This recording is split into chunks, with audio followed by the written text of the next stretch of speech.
On the 23rd, woohoo! It's the Human Design New Year. The Human Design New Year begins every year when the sun moves into the gate 41, which in traditional human design is known as the gate of fantasy, and in quantum human design is known as the gate of imagination.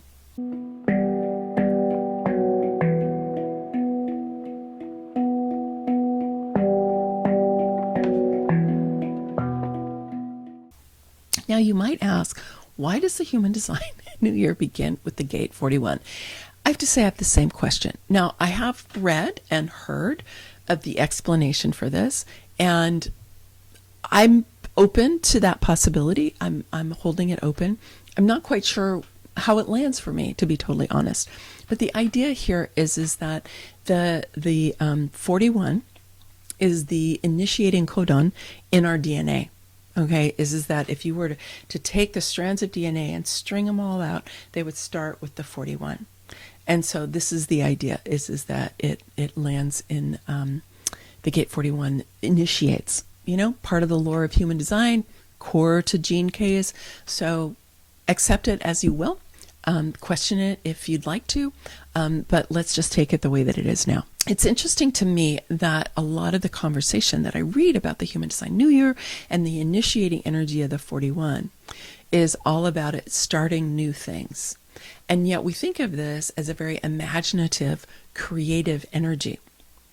And fantasy is generally thought of as the kind of either disempowered expression, where you're just in wishful thinking and yet it's not grounded in reality at all, right? Or is in the shadow expression, which is where we're asserting certain fantasies on other people and trying to control or manipulate situations through our ability to project our vision onto other people.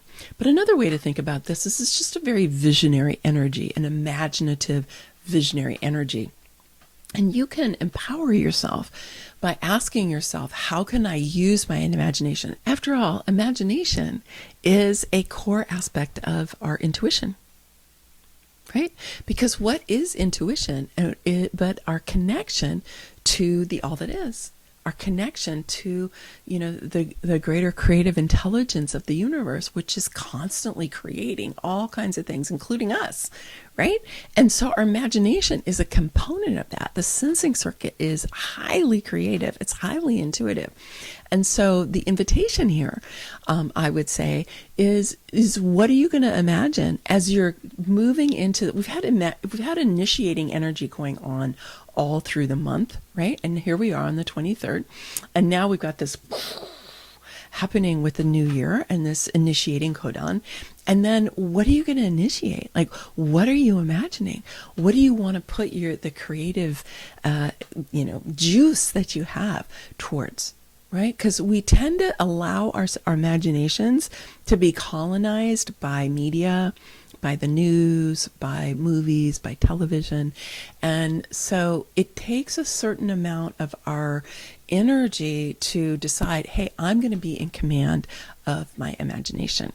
I'm not going to allow myself to be taken over by other people's stories and other people's narratives. Because after all, there's so much apocalypse out there.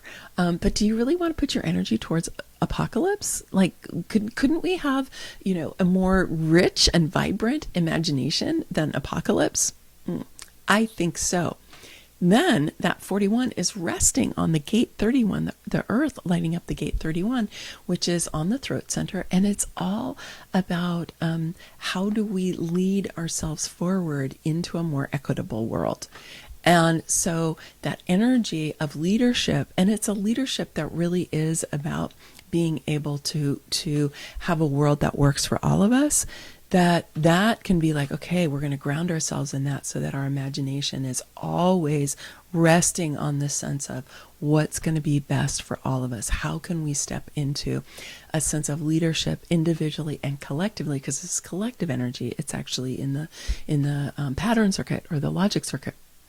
How can we move forward, into this new year with this sense of possibility that we get from our imagination, and also grounded and supported and stabilized by this sense that we can actually be leaders in our own lives? So here it is in the mandala. Here's the 41, right? And here's the 31. So again, you can see them across the mandala.